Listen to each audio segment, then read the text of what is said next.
mais forte do que eu. É maior.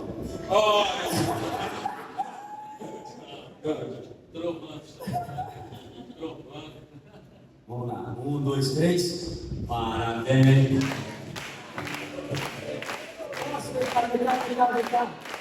Vem cá. Família, isso, tudo bem, irmão? Ele tá certo no nome, irmão. Parabéns.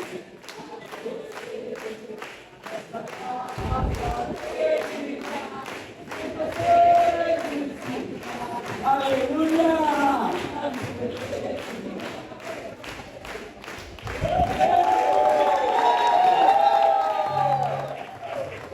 Glória a Deus!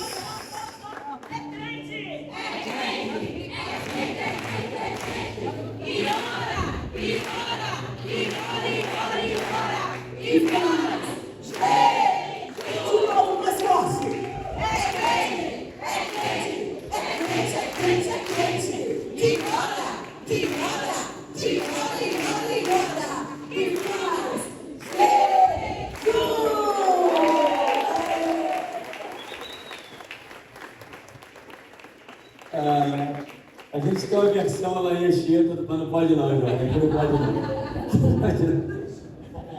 Amém.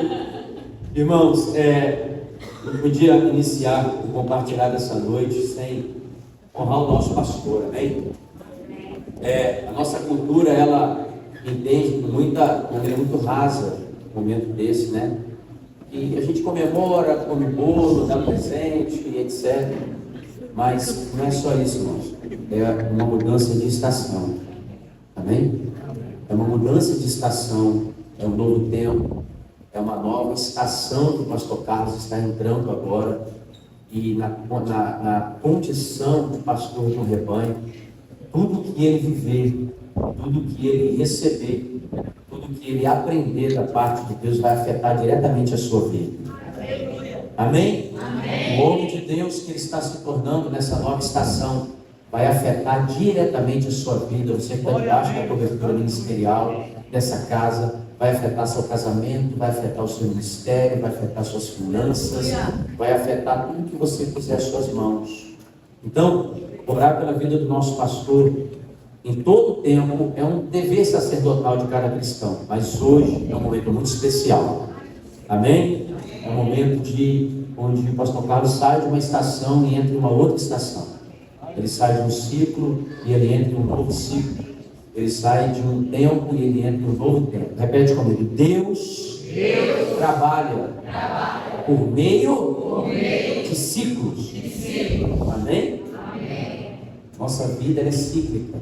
Você vai ver isso na vida de José, você vai ver isso na vida de Jacó, você vai ver isso na vida de Abraão.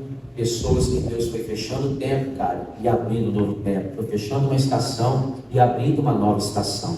E hoje, pastor Carlos, nós queremos profetizar na vida do Senhor a abertura de uma nova estação. Amém? Um novo ciclo, um novo tempo profético na vida do Senhor. Eu, junto com a sua família, eu queria pedir os pastores da casa aqui, que subissem aqui também, por favor. Pastora Kelly está conosco, a esposa de Johnny, os pastores da casa, os pastores do ministério, em nome de Jesus, pastores e pastoras, subam aqui, por favor. Nós queremos abençoar a vida do nosso sacerdote, amém? Glória a Deus, aqui é um momento espiritual, irmãos. Não é só a festa, o bolo, o guaraná, muito doce para você, não. E é sério o negócio, amém? Vamos ladear o pastor Carlos aqui, vamos orar por ele. Vamos colocar as mãos nos seus ombros, como a família está fazendo aqui, orar para os seus filhos. Em nome de Jesus. Glória ao teu nome, Senhor. Estenda suas mãos para cá. Tudo que você quer para a sua vida agora, libere sobre a vida dele. Tudo que você busca a Deus para a sua vida agora, libere sobre a vida dele, em nome de Jesus. Profetize, abençoe, libere em nome de Jesus palavras de vida sobre a vida do seu pastor. Jesus quer te ouvir agora, vai. Agora é com você. Vai. Palavras de vida, vem. Isso. Pai, em nome de Jesus, nós declaramos, ó Pai, palavras de vida eterna. Nós declaramos sobre a vida do pastor Carlos unção, autoridade, amor, humildade, paternidade, simplicidade, reverência, santo temor, ó Pai. Nós declaramos sobre a vida do teu filho, teu servo, ungido do Senhor, a graça do Senhor, ó Deus, em todas as áreas da sua caminhada.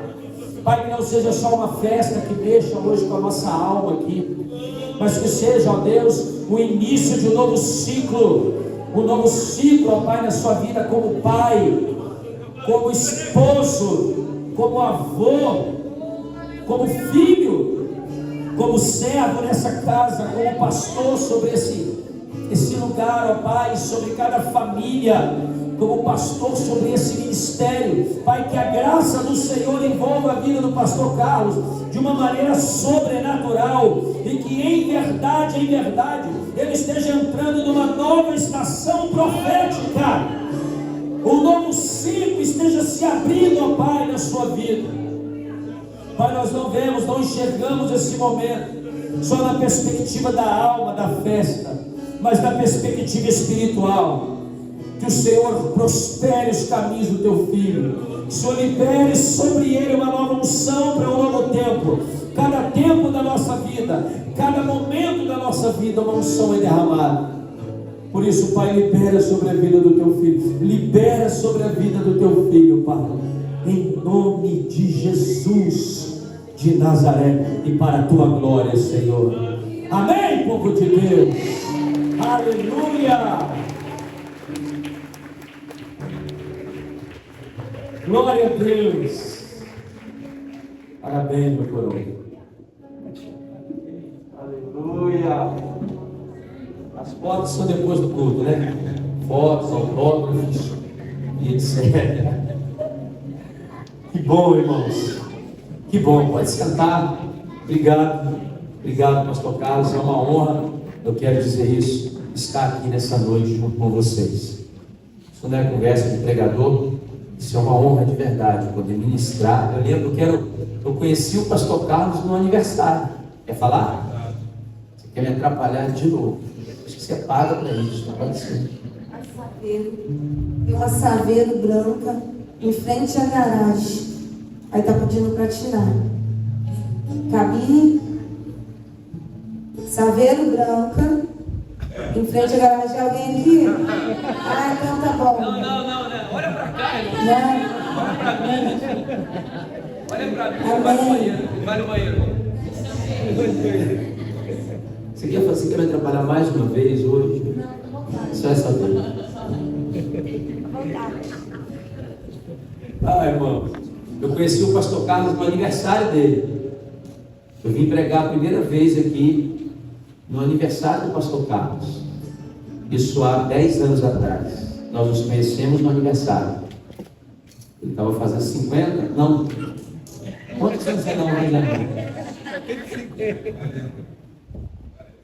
40 e alguma coisa, né? E aí, um amigo nosso em comum viria, aí não pôde vir, crente, ele viria, não pôde vir, aí falou de mim para o pastor Carlos, e já se vão 10 anos. Amém? Então foi no aniversário, que legal, né? Que legal. Abra sua Bíblia comigo. Salmo de número 2. Quero falar de um dos aspectos da paternidade. Amém? Pastor Edmilson, Pai do Senhor, pastor, Deus abençoe a sua vida. Que bom ver o Senhor. Salmo de número 2. Salmo 2.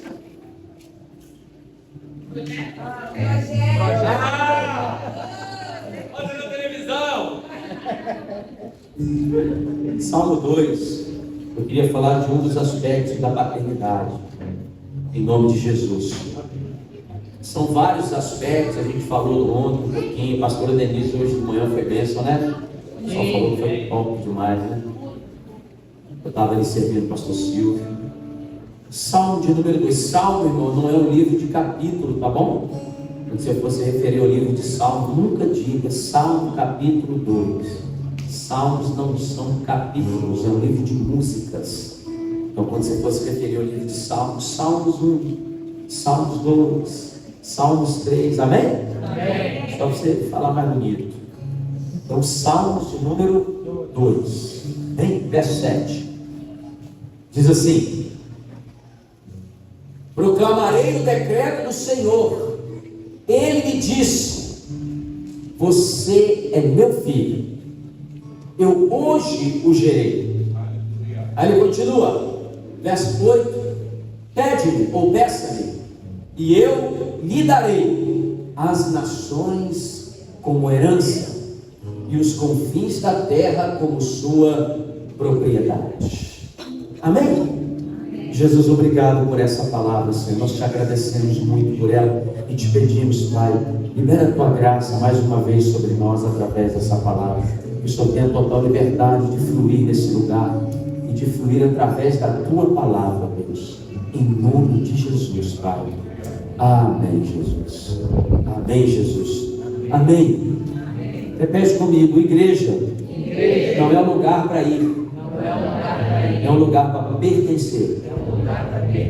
Amém? Na igreja você não vai, no templo, né? Você não vai. Você entendeu a igreja como templo? Amém? É isso mesmo que eu quis dizer. Igreja, templo, não é um lugar para ir, é um lugar para pertencer. É um lugar para chamar de seu, é um lugar para fazer parte, é um lugar que deve gerar no seu, no meu, na nossa vida, como nós falamos ontem, um ambiente propício para crescimento. Amém? Um ambiente propício para desenvolvimento. Veja, na relação de Deus com a igreja, quem é o noivo? Jesus. Quem é a noiva? A igreja. Por quê? Porque nós falamos um pouquinho ontem, o papel do noivo, do homem, é carregar a semente, e o papel da mulher é carregar o ambiente. O homem carrega a semente, a mulher carrega o ambiente, para que quando a semente for fecundada, o ambiente esteja preparado para produzir um lugar de crescimento e de desenvolvimento. A igreja é um útero espiritual, é um lugar onde pessoas estão nascendo todos os dias pelo poder da palavra de Cristo. A igreja é um lugar onde as pessoas precisam encontrar um ambiente de vida, de paz, águas tranquilas, águas mansas, um ambiente onde as pessoas possam beber, dessedentar sua sede e crescer, se desenvolver. Isso é um pouco do que é a igreja. Ela precisa produzir esse lugar. Por quê? Porque nós estamos gerando filhos para Deus. Amém. Obrigado. O senhor entendeu? Nós estamos gerando filhos para Deus. E de outra sorte, nós também precisamos entender que somos igualmente filhos de Deus. Amém? Amém. Somos filhos. Estamos gerando filhos porque nós nos tornamos filhos. Estamos produzindo filhos porque nós, uma vez que entendemos a Cristo e a palavra do Evangelho, nós somos feitos. Vamos lá em João capítulo 1. Em nome de Jesus. João capítulo de número 1. A prerrogativa do encontro com Jesus não é te tornar membro de uma igreja. A prerrogativa do encontro com Cristo é produzir em nós a filiação a Deus e, concomitantemente, a paternidade de Deus sobre nós, Adriano. Olha lá. Verso 11, João 11: veio para os que eram seus, e os seus não receberam, mas a todos quantos o receberam, deu-lhes o poder de serem feitos filhos de Deus. A ideia do novo nascimento não é tornarmos membros de um ministério. A ideia do novo nascimento não é nos tornar membros de uma igreja. A ideia do novo nascimento não é nos tornar escravos de uma denominação, de uma teologia, irmãos. A ideia do novo nascimento é fazer de nós filhos de Deus. É gerar em nós a paternidade dos céus. E você percebe que João, ele é processual. Ele está dizendo de serem feitos, de se tornarem Então, à medida que a gente vai crescendo na fé, na relação com Deus, no nosso conhecimento de Cristo, qual é a visão, pelo menos a ideia do céu? É que nós estejamos nos tornando todo dia. E são desafios tremendos. Vamos lá em Mateus capítulo 5, eu acho. Mateus capítulo 5. A ideia de Deus, quando você encontrou com Jesus, não é fazer a gente membros de igreja, escravos de um sistema. Não é fazer de nós frequentadores de culto de domingo e fazer com que a gente acredite que estamos agradando a Deus, vindo no domingo à noite, passar 2 horinhas, 3 horinhas aqui na igreja. Não é só isso, irmão. Jesus não morreu para isso. É de serem feitos filhos de Deus. Glória a Deus, aleluia. Mateus capítulo 5, verso 43. Ouviste o que foi dito: amarás o teu próximo e odiarás teu inimigo. Eu, porém, vos digo: amai os vossos inimigos e orai pelos que vos perseguem. Olha o verso 45. Para que vos torneis filhos do vosso Pai Celeste, porque Ele faz nascer o sol sobre maus e bons e vir a chuva sobre justos e injustos. Então ele está aqui ensinando a gente a seguinte prerrogativa do reino: quando eu converto, eu preciso entrar num processo, não de adaptação ao corpo ministerial, não de adaptação à visão de uma igreja, mas de me tornar um filho de Deus. Porque quando isso acontece, já não há divisão. Quando isso acontece, o que menos importa é a minha placa. Quando isso acontece, o que mais importa é se eu estou ou não agradando meu Pai que está no céu agora. A ideia, repito, para ficar claro, a ideia do novo nascimento é nos tornar filhos de Deus.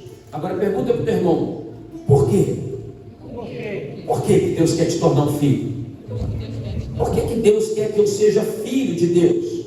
Filho dele. Qual é a visão? Qual é o propósito disso? Porque, irmãos, a continuidade do reino, aquilo que Deus vai fazer, a gente viu as crianças aqui, aquilo que Deus vai fazer na vida das crianças, aquilo que Deus vai fazer daqui a 10 anos, pastor Carlos, na Mananciais, aquilo que Deus vai fazer daqui a 15 anos na Mananciais, se Jesus não voltar, não está ligado só ao pastoreio, está ligado à paternidade. E que bom que o Adriel está aqui, que a Libinho está aqui, porque eles vão ilustrar bem a palavra que Jesus colocou no meu coração. Volta lá, Salmo 2:8. Produção, põe lá na televisão para gente. Olha só para você ver isso aqui. Você é meu filho, eu te gerei hoje.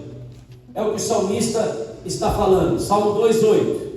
Aí ele vai dizer assim: pede-me e eu te darei as nações por.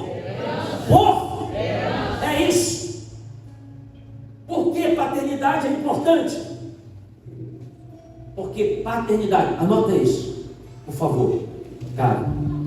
A paternidade libera herança. Aleluia. Paternidade libera herança dos céus sobre a minha vida. Olha o que está escrito em Provérbios. Vai lá comigo em Provérbios, por favor. Provérbios capítulo 19, verso 14. Provérbios 19, 14. Eu quero ler aqui com vocês aqui. A casa e os bens vêm como? Dos pais. Então o trabalho de um pai é produzir para os seus filhos uma. É lógico que esse tema aqui, esse versículo aqui, está falando do asseio, do cuidado do pai nas questões do primeiro céu, questões administrativas, de coisas, para poder deixar para os seus filhos uma herança. Mas o Senhor está dizendo: a casa e os bens vêm como herança dos pais. Porque o trabalho da paternidade é produzir herança para os filhos. Exatamente. Agora, só abrindo um parênteses aqui, eu quero terminar de ler esse versículo. É outro assunto, mas vale a pena, porque isso aqui é para os solteiros, tá? Quem não casou ainda, as solteiras. Lá em Anchieta a gente tem um culto de casais todo mês. A gente tem um culto, tem lá as células de casais, tem casados para sempre lá e tal. Mas todo mês a gente faz um culto que a gente chama lá de SPC. Aí para os solteiros a gente diz: Jesus vai colocar seu nome no SPC. SPC significa só para casais. Aí a gente reúne todo mês lá os casais para um culto como esse aqui, palavra, oração, mandar os demônios embora do casamento. É muito legal, irmãos. É muito bom. A gente dá a paçoca no final do culto, amendoim.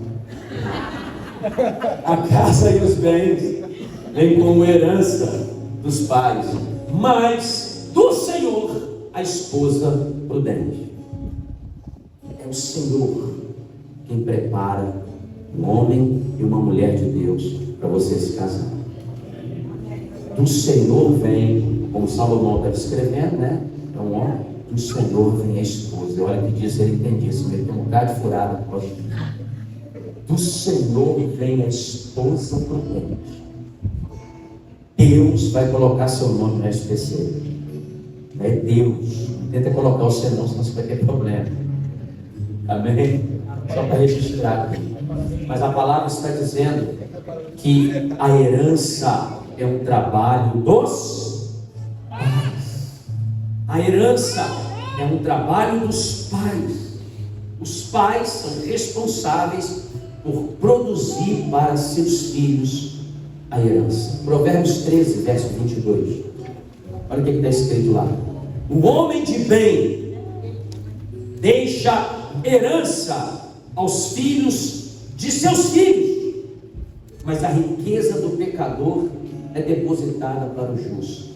Eu quero frisar o primeiro aspecto. O homem de bem, falando do pai, deixa herança para os seus filhos. Então, quem tem direito à herança são os filhos. Morreu um cara famoso agora esses dias, não morreu? Lembra dele? Pessoal mais antigo aí, Glorinha, você lembra, né? Brincadeira, sua linda, maravilhosa. Morreu esses dias aí o Silvio Santos. Não sei, eu estou acompanhando muito razoavelmente. Foi sábado? Morreu sábado, né, o Silvio Santos. E agora o que vai se dar depois da morte dele? Hoje à tarde eu estava meditando nisso. Por isso que essa palavra me saltou os olhos. Ele morreu e agora vai ser partida a sua com os seus. Exato.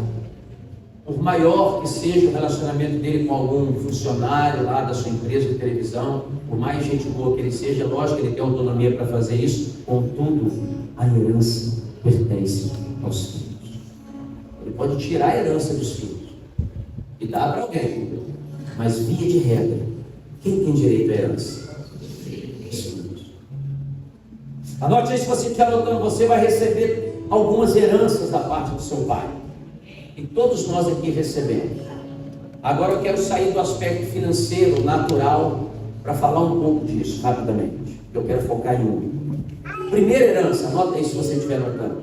Primeira herança que você recebe do seu pai e da sua mãe é a herança física, morfológica.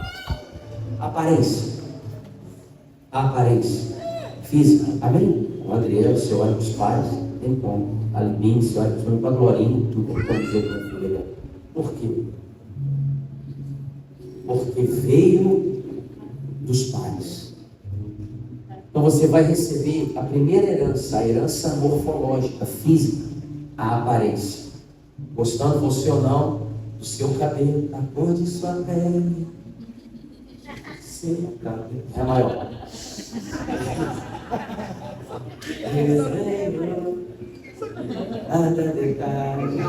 Eu falava com a Érica hoje, a filha dela está igual um menininho, meu irmão. É igualzinho.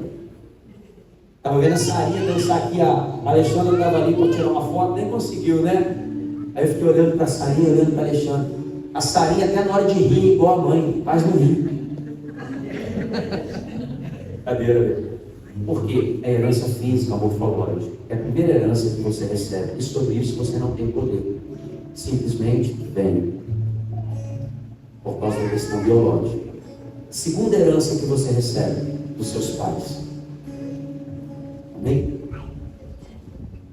A herança está ligada às suas emoções, emocional ou sentimental. Eu vou usar um termo que a gente usa muito para ficar claro. O gênio, já ouviu esse termo? O gênio dela é igual o pai. Quem falou isso aqui? Já onde? Não é? São as emoções, filho. E aí, o que você acha? É ou não é? O gênio de fulano é igual o pai. Ela é igual a mãe. Lá em casa, o Israel e a Pietra, os mais antigos aqui da Mananciais, devem lembrar deles, né? O Israel é a Paola, irmão. Até hoje. Quietinho, para dentro, não fala muito e tal. O Johnny agora que está sendo um instrumento de Deus para ativar o Israel, para o Israel começar a cantar. Agora que ele vai começar a cantar. Mas ele é quietinho na dele, e ele é... E a Pietra? Vocês lembram dela? Irmão, peixe para assim, zoada. Até hoje é assim. Igualzinho, pastor Carlos. Então Israel é a mãe. Pietra é o pai. Igualzinho, até hoje. É a herança dos temperamentos emocional e etc. Fulano tem um gênio. Não tem como fugir, não é? Tem coisa em você que você não gosta. Mas você sabe tudo diferente. É ou não é? Pode falar agora. Tem coisa em você que você não gosta, mas você sabe de onde veio. Se você pudesse, você não fala nada. Não. Mas é uma herança que você recebeu. Tem como trabalhar, melhorar ou piorar? Menos tem, mas vamos deixar isso para lá. Não é? Terceira herança que você recebe do seu pai e da sua mãe. A herança espiritual. Seja ela maligna ou não, seja ela do céu ou seja ela das trevas, é aquilo que a gente chama de hereditariedade. Há quem crê, há quem não crê. Eu particularmente creio, porque lido com isso todo dia, eu lido com isso no ministério. Todo tempo eu lido com isso no ministério. Agora, eu estava falando com alguém essa tarde, e estava atendendo um casal essa tarde, e a mesma coisa que está acontecendo na vida da mãe aconteceu na vida do avô. A mesma coisa. Ctrl+C, Ctrl+V. É herança espiritual, chamada de espírito familiar ou herança familiar. Problemas, dificuldades, situações, tentações, pecados. A mesma ação do diabo na vida dos seus antepassados vem sobre a sua vida, em algumas áreas, a mesma coisa, mesmos problemas, é uma herança que você recebeu, chamada herança espiritual. Amém? Isso tudo estão ligados aos pais biológicos. Mas eu quero falar de uma quarta herança nela que eu quero me ater nessa noite. Só para clarear para você essa questão da herança. Eu quero falar da herança ministerial. Que é uma herança que você recebe dos seus pais espirituais. Das pessoas que Deus colocou na sua vida para cuidar do seu coração, para te abençoar, para te servir. Essas pessoas, elas vão liberar sobre a sua vida um peso ministerial para te fazer romper, fluir, vencer e alcançar lugares extraordinários em Deus. Se eu for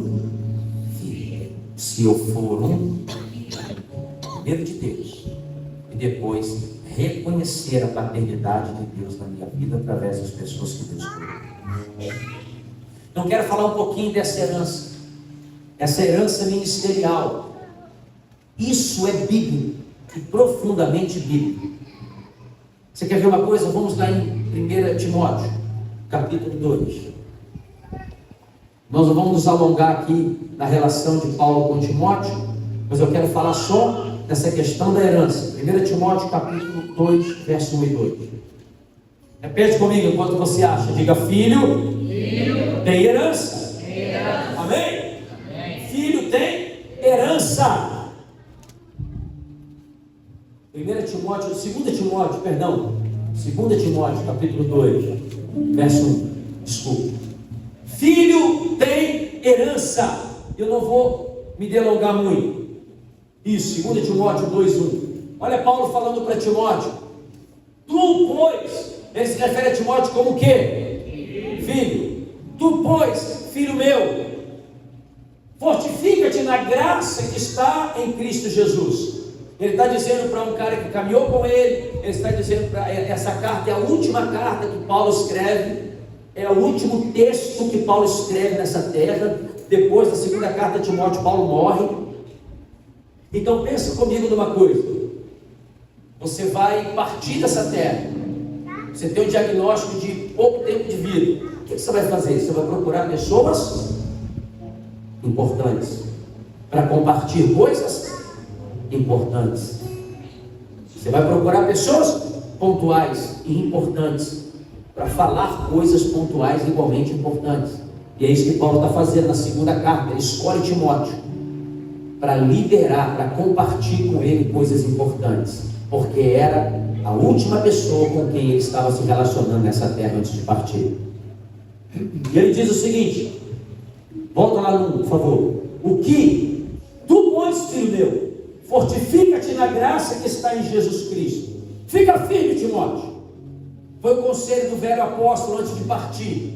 Mas ele vai antecipar, ele vai falar mais algumas coisas, ele vai continuar. Continua comigo aqui.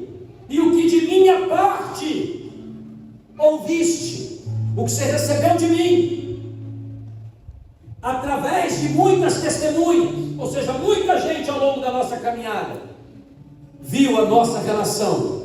Muita gente esteve próximo e viu como a gente caminha. O que você recebeu de mim, através de muitas testemunhas. O nome disso é herança. Transmite a homens fiéis e também idôneos para instruir a outros. Aqui nós temos 4 gerações. O que Paulo carregava da parte de Deus. Ele falou: Timóteo, eu estou falando com você, eu estou liberando sobre você, que você é meu filho, para que você transmita isso a outros, e estes, por sua vez, façam com outros.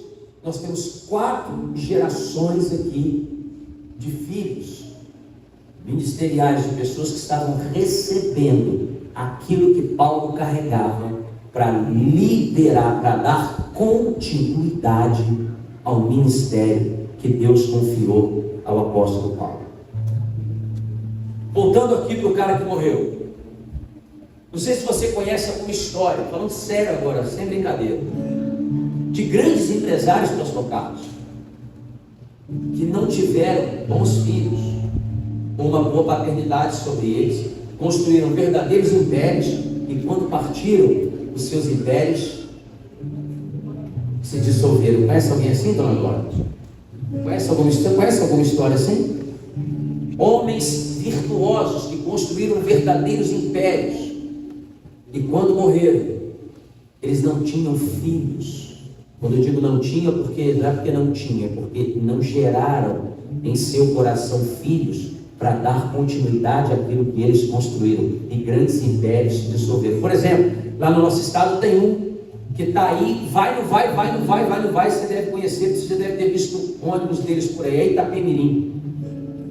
A Itapemirim foi uma grande empresa, a maior empresa de todo o estado do Espírito Santo, de transporte, não só de ônibus, máquinas, carros de tipo Uber. Os caras eram violentos. Aí o dono da Itapemirim partiu há poucos anos atrás, e ele não deixou filhos para dar continuidade à sua empresa. A Itapemirim está quase quebrando, porque eles estão dissolvendo tudo que foi construído pelo pai, porque eles não tinham a causa naquilo que o pai construiu. O que é paternidade espiritual? É uma corrida de bastão, meu irmão. As Olimpíadas acabaram agora, esses exemplos são bem fresquinhos. A corrida de bastão é assim: alguém larga lá com o bastão, faz a volta dos metros lá e vem correndo, entrega o bastão para o outro, e o outro tem que dar continuidade, e entrega para o outro dá continuidade, até que aquela prova, geralmente de 4 ou 5 pessoas, um passando o bastão para o outro, aquela prova termine. E aquele que saiu na frente, se não tiver a ajuda daqueles que têm a mesma causa, aquela equipe perde o pódio, perde a medalha. Por quê? Porque o bastão não foi passado de maneira correta. O reino de Deus é isso. A gente tem que entender a seriedade de ser igreja. Eu quero dividir isso aqui com você. Nós precisamos entender a seriedade de ser igreja. Hoje o pastor Carlos completa mais um ano de vida. Com todo carinho e com toda seriedade, eu vou falar o que vou falar, ele está ficando velho. Ele está ficando velho, ele não tem o vigor de 10 anos atrás, quando eu o encontrei. Ele não tem. E se ele não produzir filhos, a partida dele vai dissolver a mananciais no dia que ele for para a glória. A mananciais vai deixar de existir. Médio é curto, médio, com um tempo um pouquinho maior, ela vai deixar de existir se nessa casa não tiver filhos para receber o bastão que ele vai entregar. Porque todo ministério, anota isso, todo ministério produz herança. Todo ministério vai deixar uma herança, vai deixar um modo, vai deixar uma visão, vai deixar um propósito, vai deixar uma proposta de trabalho, vai deixar um modelo. Todo ministério carrega em si essa movimentação, esse selo de Deus. Só que o ministério não pode partir com aqueles que partem. O ministério não pode acabar com aqueles que se vão. Foi essa a fala do Paulo para Timóteo, seu discípulo amado, a quem ele chamou de filho. Para essa igreja, a quem ele chamou de filho, para a igreja dos Filipenses, capítulo 2, ele chama Timóteo de filho. Ele chama Timóteo de filho na primeira carta, capítulo 1 da primeira carta. Ele se reporta a Timóteo como filho em vários aspectos. E quando ele está indo embora dessa terra, ele tinha convicção de que tudo que ele tinha aprendido, ele ensinou a alguém que passaria fidedignamente a outros. Irmãos, igreja não é playground de gospel. Igreja não é um lugar para buscar a nossa vitória. Igreja não é um lugar para eu vir aqui e ser desencapetado, a dor de cabeça embora, eu amanhã abrir uma porta de emprego super excelente para mim e eu vou viver a minha vida legal. Não! Igreja é um lugar para cuidar dos negócios do Pai. Quando Jesus dá um perdido no José e na Maria, eles voltando da festa, Jesus dá um perdido nos seus pais lá e fica em Jerusalém. Depois de 3 dias, está todo mundo procurando o menino. Cadê o menino, Johnny? Cadê o menino? E eles voltam e Jesus está lá no templo. Aí os pais chegam: cara, como é que você me faz um negócio desse? Ele está tudo perturbado, já tudo preocupado. Eu já estava orando em nome de Jesus para você aparecer. Aí Jesus fala assim: vocês não entenderam que a mim me convém cuidar dos negócios do meu Pai. Glória a Deus, aleluia. Igreja, irmãos, é para cuidar dos negócios do Pai.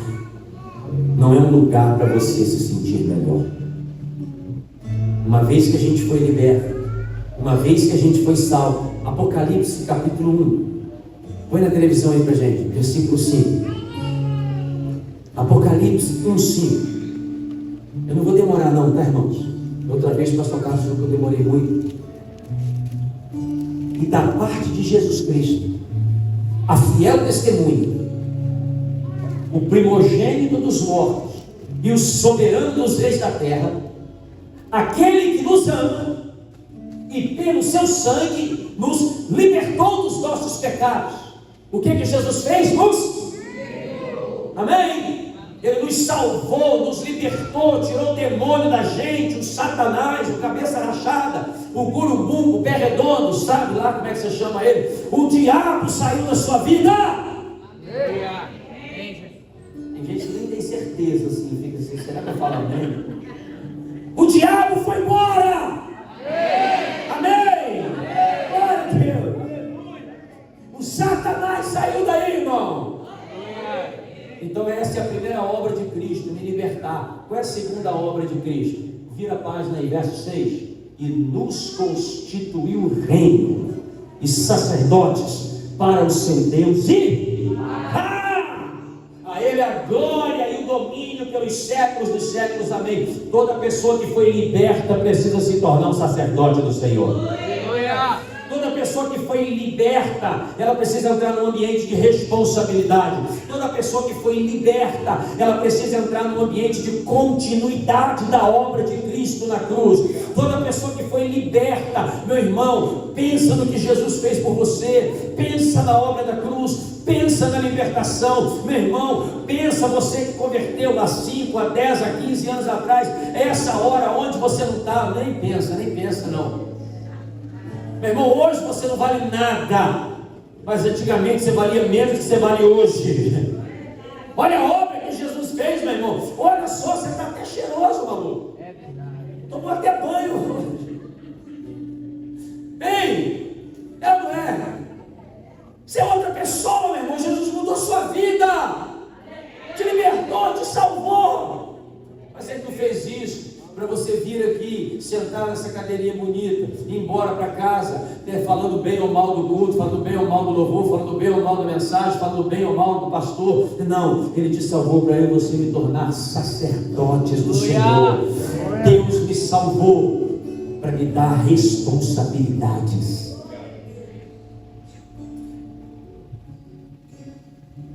Na salvação, a responsabilidade é toda dele.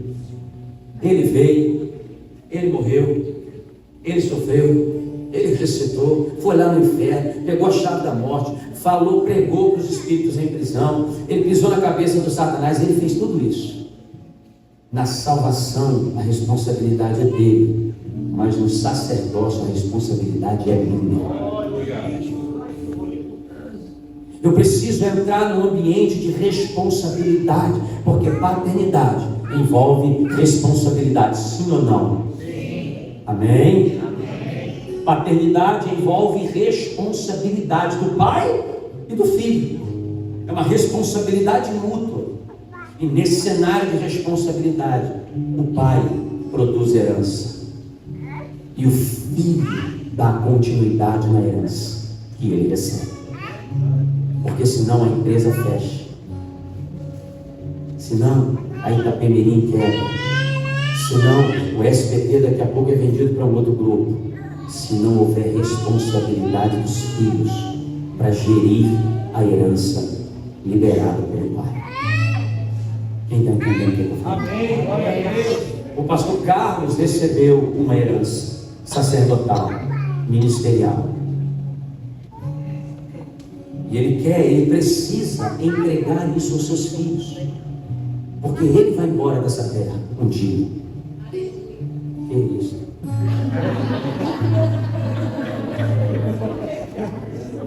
Ninguém quer isso não. Crente faz assim, crente, a gente é crente. Pastor, olha para mim, pastor, seca a lágrima. Crente faz assim, crente tem mania, crente é aleluiado. Brincadeira, irmão, brincadeira. É porque vai pro céu, né, Samanta? Entendeu? Porque vai pro céu. Tá ligado no mistério, vai pro céu, aleluia. Prepare e leve do brincadeira. Quem está entendendo?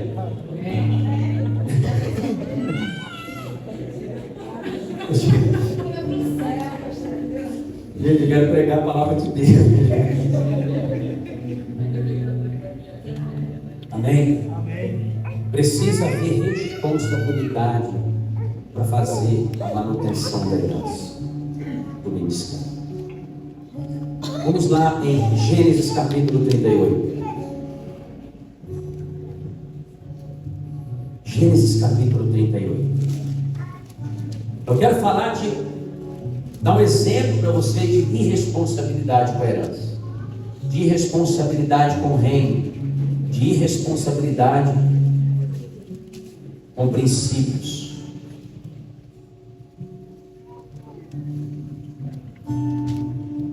Verso 6, Gênesis 38, 6. Olha lá. Judá, pois, tomou esposa para o seu primogênito, o nome dela era Tamar. Porém, o primogênito de Judá era perverso perante o Senhor, pelo que o Senhor o fez morrer. Então disse Judá a Onã: possui a mulher do teu irmão, cumpre o levirato, deixa a descendência ao teu irmão. Sabia, porém, Onã que o filho não seria tido por seu, e todas as vezes possuía a mulher do seu irmão, deixava o sêmen cair na terra, para não dar descendência ao seu irmão. E o que ele fazia era mal perante o Senhor, pelo que o Senhor também o fez morrer. Isso aqui era uma lei chamada lei do levirato. Rapidamente, eu só me dá 2 minutos para te explicar isso. Quando o homem, o irmão mais velho, morria sem deixar filhos, o irmão abaixo dele deveria se relacionar com a cunhada viúva para deixar filhos que não seriam seus, seriam do irmão, para que o filho do irmão pudesse gerir a herança deixada pelo pai que havia morrido. Só que quando Onã se deitava com a mulher do irmão, ele não deixava o sêmen na cunhada. Vou ser muito claro para você entender a responsabilidade. Ele deixava o sêmen cair em terra. Sabe por quê? Esse cara, ele reflete muito bem crentes irresponsáveis. Quem é o meu irmão mais velho que morreu, foi embora? Jesus. Romanos 8, 29. Quem é a noiva dele? Quem é a esposa dele? A igreja. E tem um monte de Onã que vem para a igreja só para abusar dela. Tem um monte de Onã que vem para a igreja só para ter prazer com ela. Tem um monte de Onã que vem para a igreja só para brincar com ela. Só que na hora da responsabilidade, corta relações, porque não querem deixar herança para o irmão mais velho. Não querem deixar filhos, para o irmão mais velho. São pessoas irresponsáveis no nosso meio, que abusam da igreja, que rotulam a igreja, que brincam com a igreja, que só querem prazer com a igreja. O culto foi bom, o culto foi ruim. Demorou muito, acaba muito rápido, acaba calor, acaba frio. O louvor estava bom, a palavra estava ruim. A palavra estava boa, o louvor estava ruim. Porque eu não gostei disso, porque eu não gostei daquilo. Tudo demorou a acabar, estava doido para ir embora dormir. A gente não entendeu o que é a igreja. A igreja é a noiva do Cordeiro.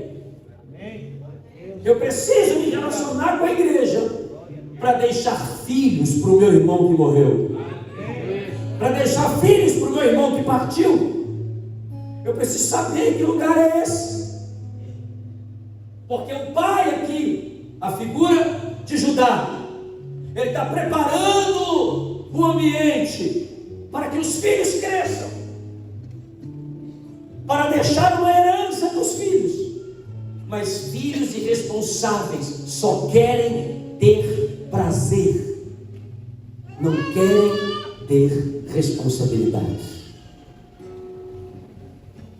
E quando a herança é partida com pessoas irresponsáveis, ela é diluída. Lembra do filho pródigo? Pai, o que ele pediu? Me dá a parte da que me pertence. Ainda que Provérbios diga que pedir herança antes do tempo é maldição, mas ele pediu herança. O pai deu. E o que foi que aconteceu com a irresponsabilidade dele? Torrou tudo, acabou com tudo. Ok, voltou para casa. O cara que voltou é mais filho do que o cara que ficou. Eu não quero entrar no mérito, eu quero entrar no mérito da herança. Ele perdeu a herança porque era irresponsável. Irmãos, nós precisamos discernir quem Deus tem nos dado para cuidar de nós. Porque quem Deus tem me dado para cuidar de mim é responsável por me dar uma herança ministerial. Repete, só para você não esquecer: ministério, tem herança. Vamos lá em Atos capítulo 8.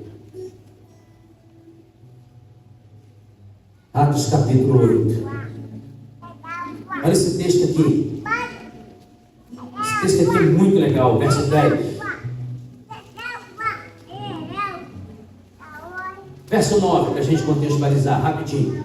Atos 8, 9. Ora, havia certo homem chamado Simão, que ali praticava mágica, iludindo o povo de Samaria, insinuando ser ele um grande vulto, ao qual todos davam ouvidos, do menor ao maior, dizendo: esse homem é o poder de Deus, chamado o grande poder.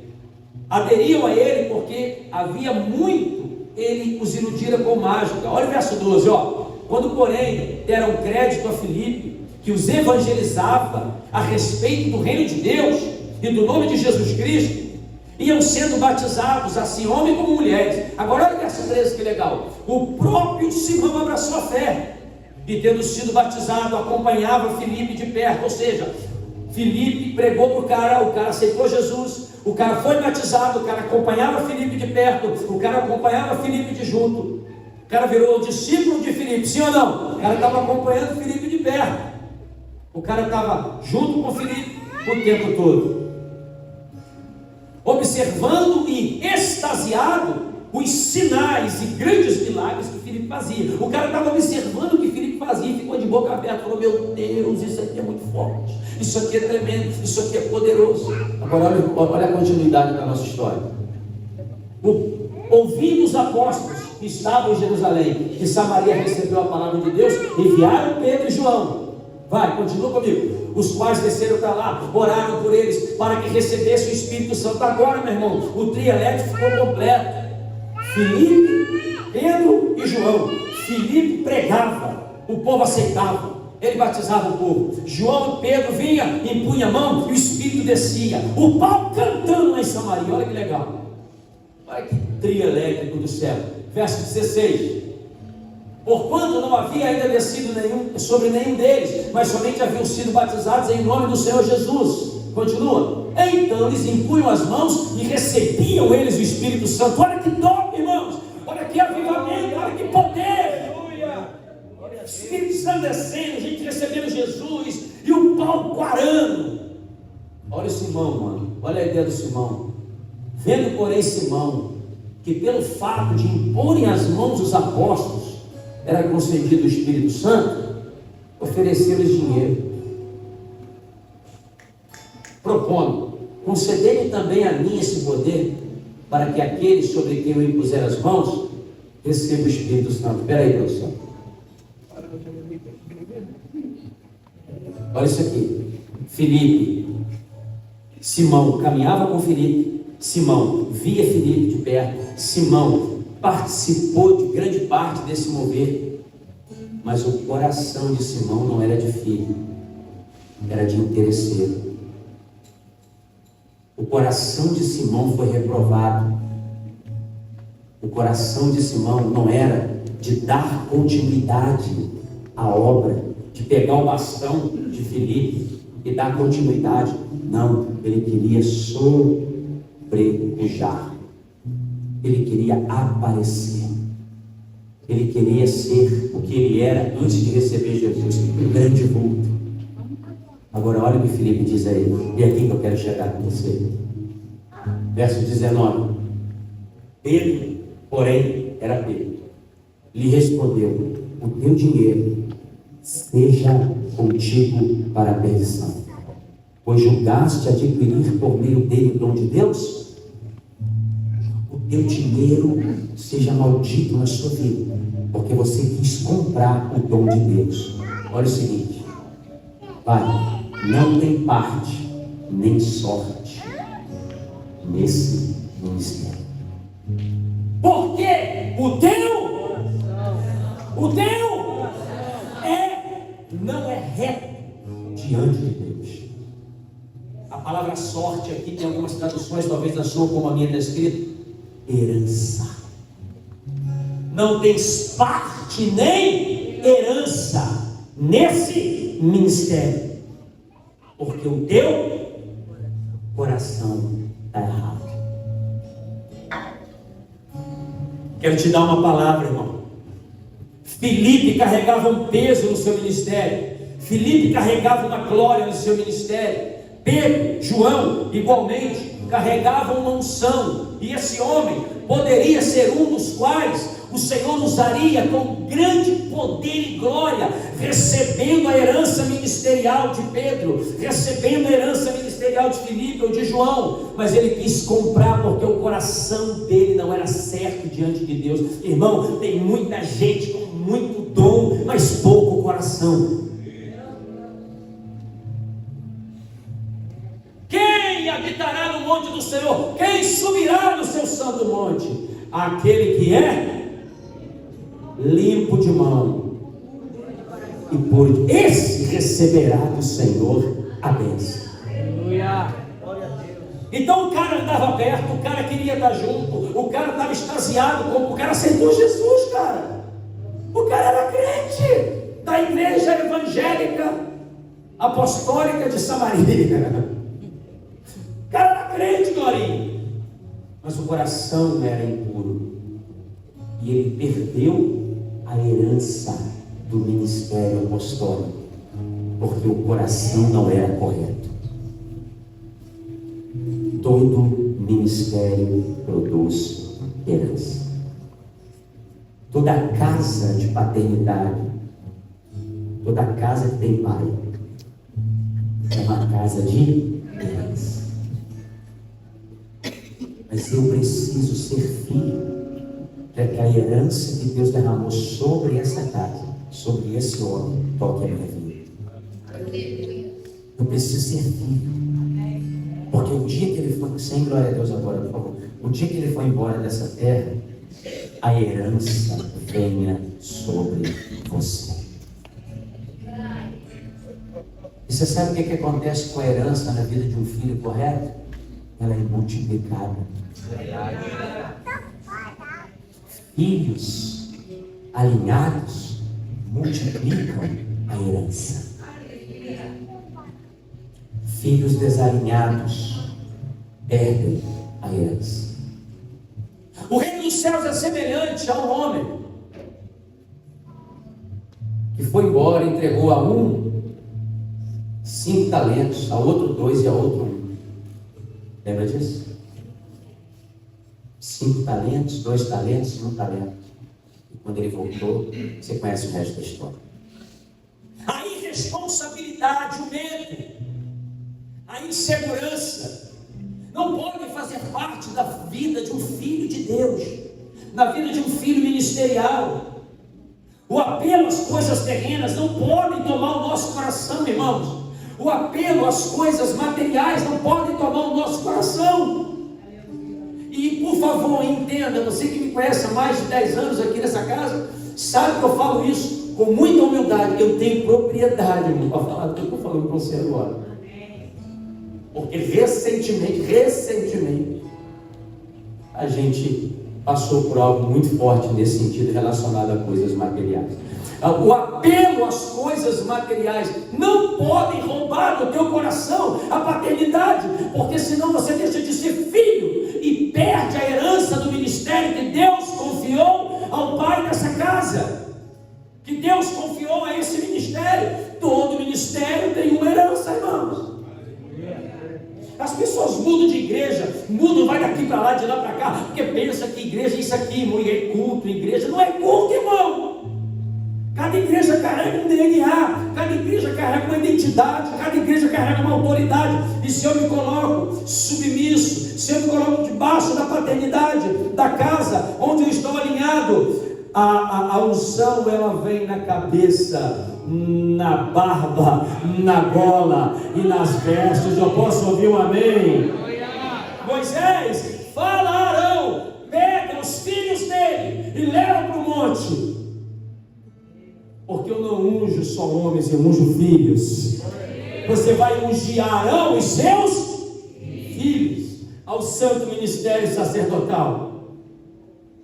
Quando Deus quis trazer à luz a salvação eterna, Ele não enviou um pastor à terra, Ele enviou o seu filho. A corrida de bastão que eu falei há pouco tempo atrás, eu já estou terminando, é uma corrida entre pais com pais e filhos. O pai deixando Bastão para o filho. O pai entregando bastão e saindo da pista de corrida. E o filho continuando com o bastão para entregar para o próximo. E este para outro. Amém, Timóteo? E este para outro. E este para outro. E este para outro. E este para outro. Este para outro. Essa é a ideia de Deus. Essa é a ideia de Deus. Por isso eu preciso me tornar filho e entender aquilo que Deus deu à casa onde eu estou. Eu vou encerrar agora o último texto que eu quero ler. Neemias não, desculpa. 2 Reis.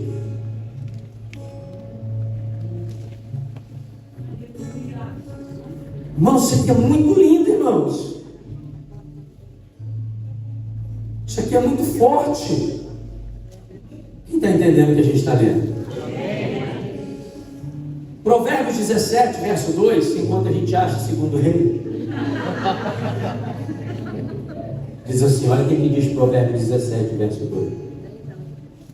É porque era Provérbios mesmo. Vamos ler junto? 1, 2, 3. O escravo prudente dominará sobre o filho que causa vergonha, e entre os irmãos terá uma herança.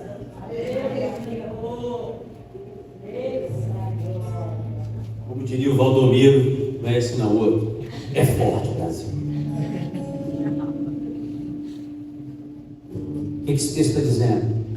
Esse texto está dizendo que tem escravo, irmão. Escravo é quem não faz parte da família, que se comporta melhor do que filho. E quando chega na casa,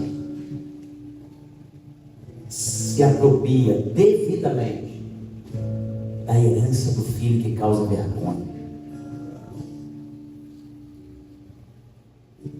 Paternidade não é tempo de casa, é alinhamento de coração.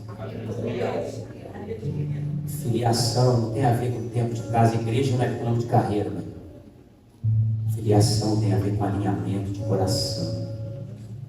Tem gente que chega e nem é filho da casa, mas por causa do alinhamento recebe herança.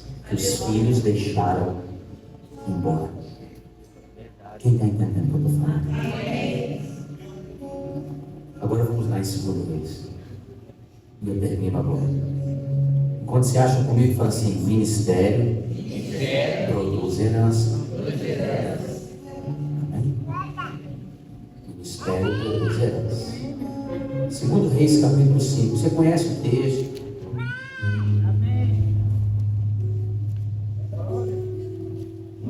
Verso 19. Eliseu disse para o Naamã assim: você conhece essa história? Não conhece? Do Naamã que foi lá, mergulhou 7 vezes, foi curado da lepra, lembra disso? Aí o Naamã quis deixar uma prata lá, quis deixar um dinheiro, quis deixar um negocinho lá no ministério do Eliseu, quis botar uma oferta no gasofilaço. Eliseu falou: não, vaza, vai embora, vai em paz, eu não quero nada, segue seu caminho, segue sua vida, vai embora e não tem problema. Verso 19, Eliseu disse: vai em paz. Quando Naamã se tinha afastado a certa distância, Geazi, o moço de Eliseu, aquele que receberia a unção que veio de Elias. Ei, meu Deus do céu, irmãos. Para um pouquinho. A gente não vai entrar, vocês conhecem, vocês têm casos de paternidade. Quando Elias foi para o céu, Eliseu disse assim: meu pai! Carros de Israel, seus cavaleiros. Aí a capa caiu em cima do Eliseu. O Eliseu pegou a capa. Qual foi o último milagre que o Elias fez? O último ato milagroso de Elias antes de subir, ser arrebatado, você lembra?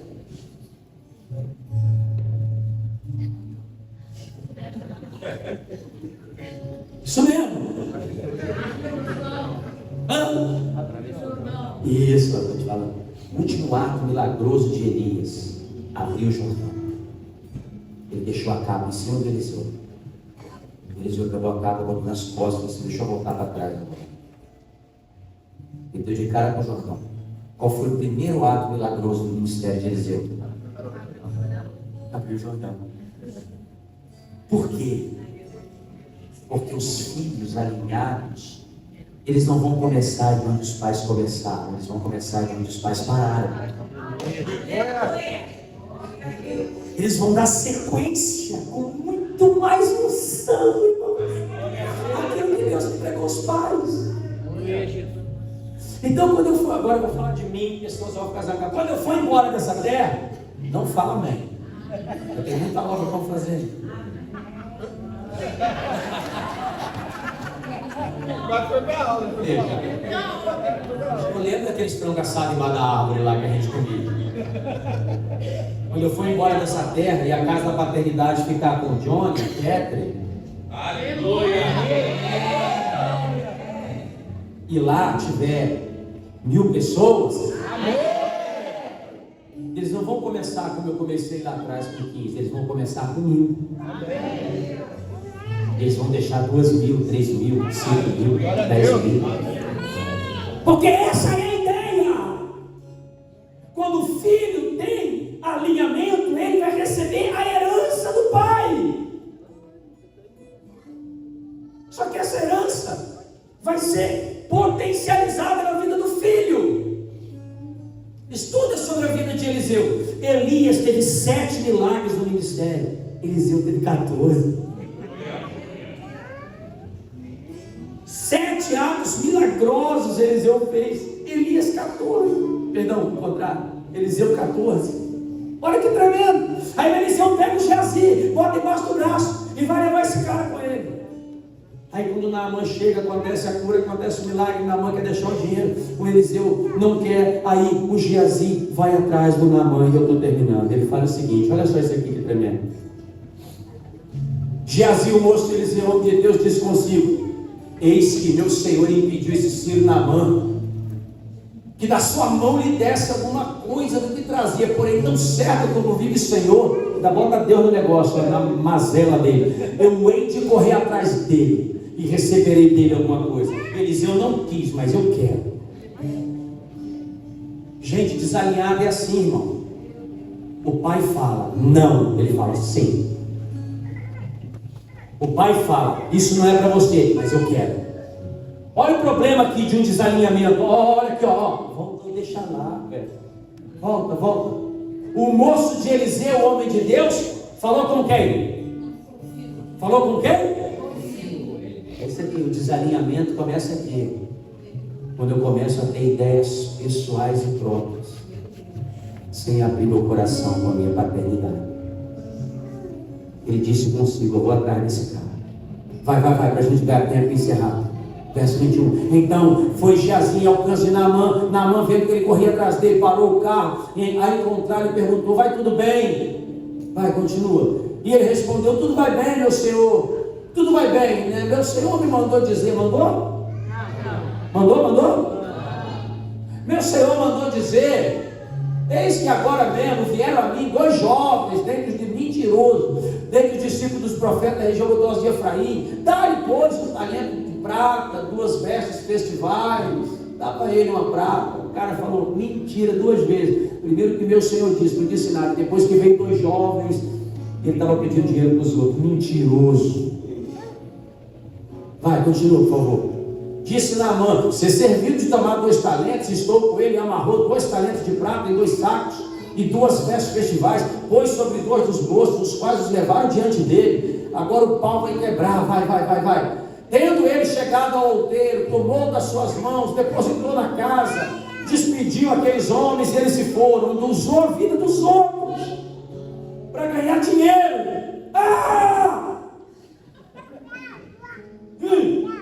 Ele, porém, entrou e se pôs diante do seu Senhor, dissimulado, sem vergonha. Ele entrou e se pôs diante do seu Senhor com toda reverência. Perguntou-lhe Eliseu: de onde vem, Geazi? Não tem lugar nenhum, não.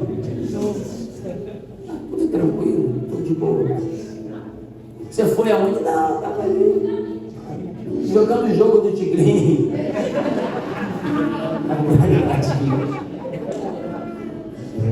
Teu servo não foi lugar nenhum, não. Desalinhado, irmão. Gente desalinhada é assim. Pensa consigo mesmo. Vai aonde não foi mandado. Tem ideias pessoais e arrogantes. É dissimulado. É mentiroso. Verso 26. Porém, ele lhe disse: porventura não fui eu contigo em espírito? Quando aquele homem voltou do seu carro para te encontrar? Era isso ocasião para tomar prata, para tomar vestes, olivais, vinhos, ovelhas e bois, servos e servas? Foi para isso que eu te enviei, cara. Em outras palavras, eu te criei para isso. Você aprendeu isso comigo? Eu te ensinei isso. É isso que você está aprendendo nessa casa de profeta? É esses os seus caminhos do seu pastor? É esse? É isso aí mesmo que você quer? Continua. Portanto, a lepra de Naamã se pegará a ti, a tua descendência para sempre. Então ele saiu de diante dele, leproso, branco como a neve. Eu quero te lembrar uma coisa. Eliseu recebeu uma capa profética. E Geazi foi correr atrás de vestes festivais. Tem gente que está perdendo a capa de bobeira, porque não é alinhado. Aí se você virar uma página da sua Bíblia no capítulo 8, sabe quem que Geazi se torna, pastor Carlos? Contador de história. Ele leproso, se distancia de Eliseu, vai viver sua vida. E um belo dia o rei marca com ele uma audiência a certa distância. E o rei senta com ele no capítulo 8, você vai ver isso a partir do versículo 15, eu não vou ler. E aí? Conta pra gente aí como é que era andar com o profeta e como é que, irmãos, é duro isso. Como é que era andar com Eliseu? Como é que era aí a sua vida com ele? Irmãos, ele começa a contar tudo o que Deus fazia por intermédio de Eliseu. Quem perde a unção vira contador de história. Quem perde a herança do ministério vira contador de história. Quem não tem unção, conta história.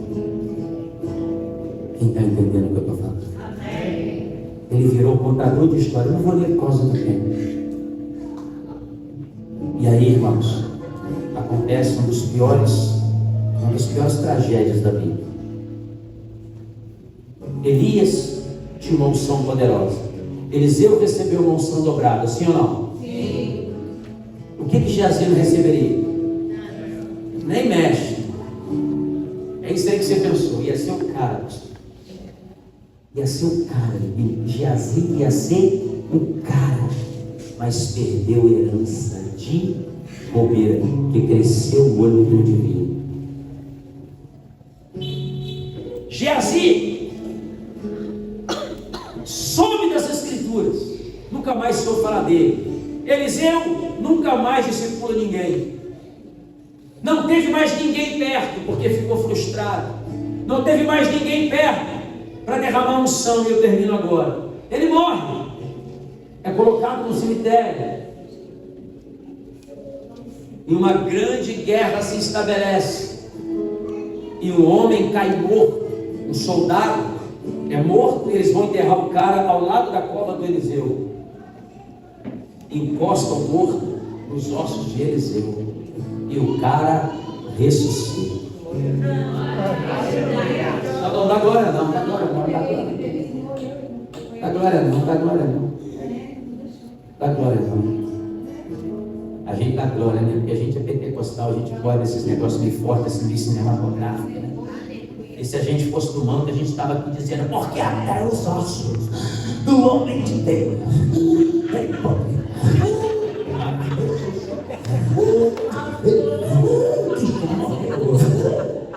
Mas não é isso não. Sabe qual é o problema aqui? Deixa eu pregar, mano. O problema aqui, cara, é que ele não deixou unção sobre ninguém vivo. Ele levou unção para dentro do seu interno, porque os seus filhos não entenderam o que ele carregava.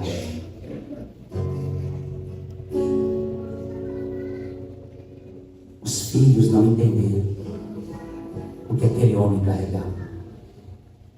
Ele parou com Geazi, ele não discipulou mais ninguém. A herança que ele recebe de Elias vai para dentro de um cemitério. Não seja irresponsável com as pessoas que Deus colocou na sua vida para cuidar de você. Seja um filho para drenar, para receber, para canalizar a herança que Deus entregou a essa casa. Nós estamos terminando uma conferência de paternidade. Há uma unção nesse ministério. Há uma unção nessa casa. Há uma unção nesse homem.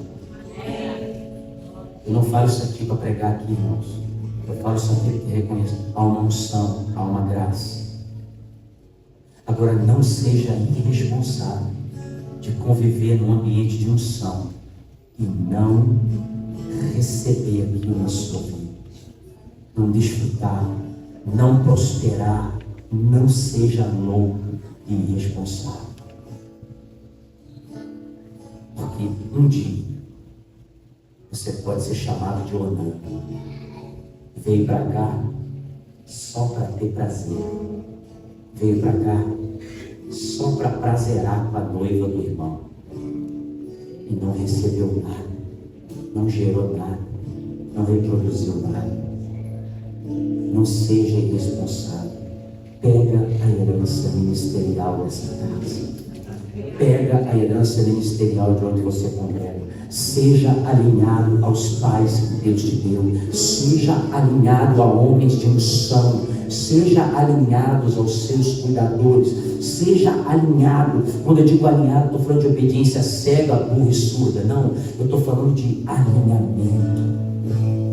Aqui o Johnny, Kevin, Sabrina, todos eles, o Arquimedes está lá fazendo bagunça com os meninos, todos eles sentam na minha mesa e dizem assim: pastor, eu não estou entendendo isso, o senhor pode me explicar melhor? Pastor, eu não estou percebendo essa visão, onde você está querendo chegar? Todos eles têm autoridade para sentar na mesa e conversar comigo, porque são filhos. Agora, se eu carrego alguma coisa no meu ministério, vai cair em cima de quem? De quem está vendo o Pai subir. De quem está vendo o Pai subir.